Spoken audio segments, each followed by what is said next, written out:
Hey, wanted to give you an update on where I am on pruning the crepe myrtles. With my trash can here, so you could see the difference or in the height of these bushes. Now remember, give you a little reminder of the history. These bushes are 8 to 10 years old now.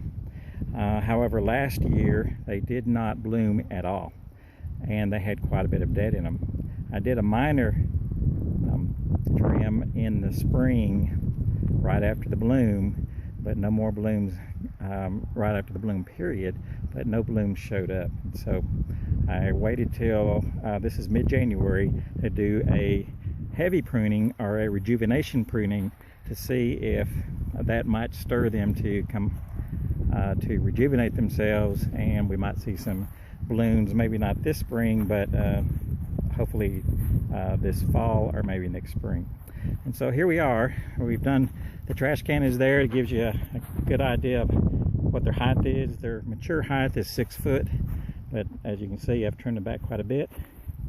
When I'm trimming here, I have some goals in mind, and to help me achieve those goals, I use some specific tools. So let me get over here. I have them lined up to help me to explain to you what I did. First of all, I used gloves. The gloves are welder's gloves.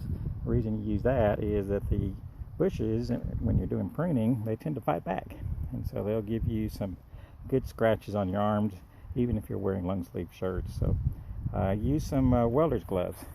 Next, as I'm pruning, I use several pieces of equipment. They're all hand tools. The item on the left is a small pruner. The middle one that's red is a midway or mid-size pruner. Then I have some heavy pruners, and then I have a hand saw. And so generally what I do is when I come in here and I prune, I start at the bottom, and I have to use the heavy pruners, and they're bypass pruners, to clean it up at first. And then as I come up the tree, I change to the red pruners or the middle pruners, come on up the bush, and then as I get to the smaller pieces, I use the hand pruners to finish out some of the prunes or some of the cuts that are on the bush. Now there's several goals that I had in mind here. One was to do a rejuvenation type pruning. 2 was reduce their height. And 3, as I'm doing cutting, make sure that I am keeping the health of the bush in mind, and therefore I do my best to make a good clean cut without any breaks where the cuts are.